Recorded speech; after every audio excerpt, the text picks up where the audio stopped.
Today on the video, we're going to discuss knee replacement. I've had two of them. That's the right knee, and that's the left knee.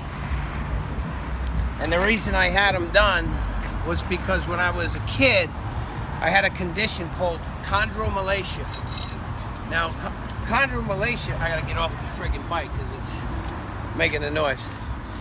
Chondromalacia is a condition where your kneecap rides to the outside of your knee.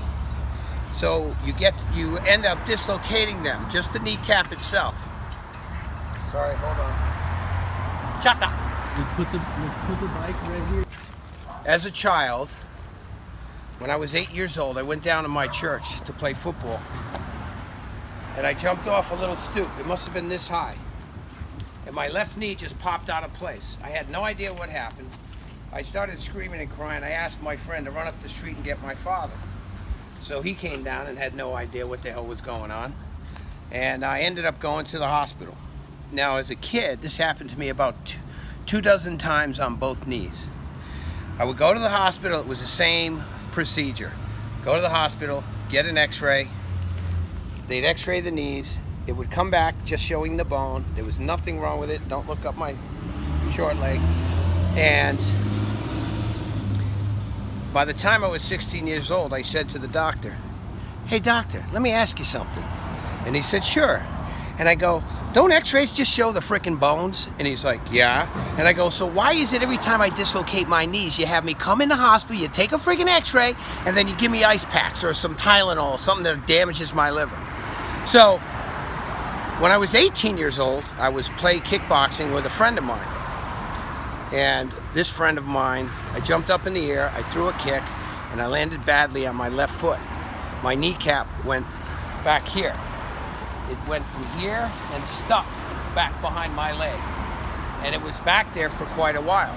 Now, because I was out to dinner with three beautiful girls, I was in high school. They were probably sophomores, good friends of mine. We were up at a place where a bunch of kids hung out.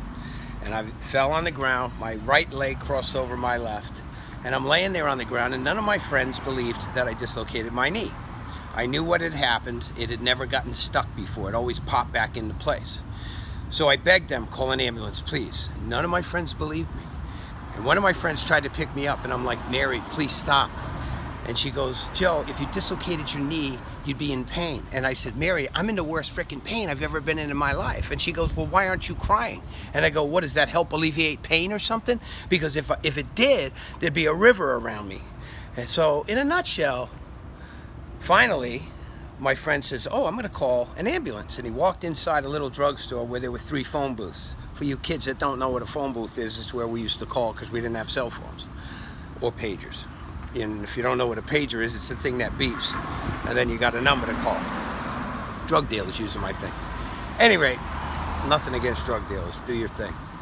So I go to the hospital. They throw me on a freaking gurney. Of course, they can't give you any pain medication until you see a doctor. So this little tiny technician wheels me down to get x-rays. She's got me sliding over on the thing because she's probably about 5 feet tall. I slide over on the table. She's got me turning this way and turning that way. She does the x-rays.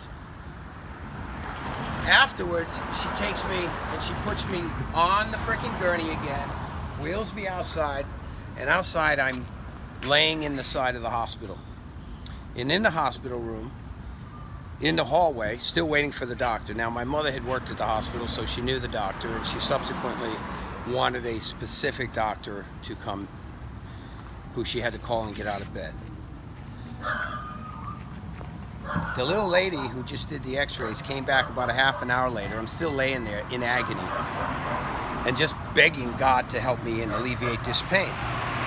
She comes back and she's almost in tears. She's like, "I'm so sorry, but I exposed the x-rays and now we have to do them again." So I had to go back through that bullshit and redo them all. So we end up redoing the x-rays. The doctor shows up. My mother walks in the room. He asks the nurse for 100 cc's of Novocaine. He injects it into my knee and he grabs my ankle. He's kind of pissed that he got woken up out of bed, and he turns and looks at my mother and she goes, "What are you doing? That Novocaine hasn't had time to take effect." And he goes, "Straighten out your leg." And as he grabbed my ankle, he yanks it and my kneecap pops into the place and talk about relief. And he told me, take Tylenol. Same thing. Put some ice on it, I don't even think he told me to put ice on it, but I did. So for 2 weeks, I'm in excruciating pain. He drains my knee, taking big vials of liquid. It was bloody and what have you. And he took them out. They call it aspirating your knee. I called it draining as a kid. The doctor then, after 2 weeks, puts me in a cast. For 6 weeks, I'm in a cast. And he tries to push my kneecap over and harden the cast as if that's going to heal my condition. He didn't know at the time I had this birth defect because it's very slight. So I end up going from after the 6 weeks in the cast, he says, hey, you need surgery. And I said, oh, well, what's my other options? And he says, you don't have any. And I said, well, what if I don't get the surgery? And he goes, well, you'll never run again. Well, guess what? I told him to fuck off. And I ended up going to college. I met a kid, Neil, in college at the University of Rhode Island. And he says to me, I'm on the crew team. And I go, what the hell is that? And he says, we row boats. And I went, oh, that sounds like fun. So I joined the rowing team, started rowing. I have a box full of medals, won the President's Cup 4 times. And I was a lightweight at the time. Clearly, I'm not anymore. But over time, my knees have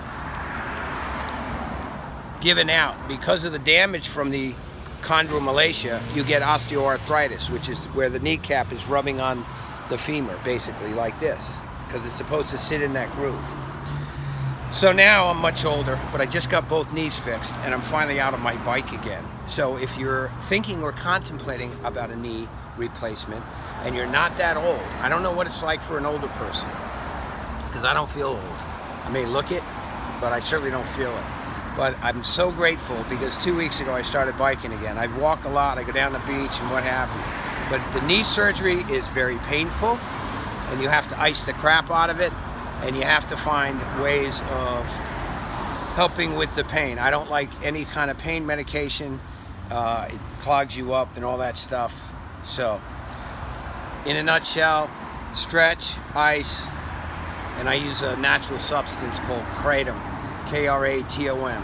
And that stuff really helps the pain. They're thinking about banning it, the DEA, but it helps a lot. Quite frankly, you take a few pills in the morning, maybe a few at lunchtime, and it helps you get through the day. So that's it from Joe and all. So if you like this, if you learned something, please like it and subscribe. I'm going to continue to give you some educational and some fun videos along the way. Now, chata.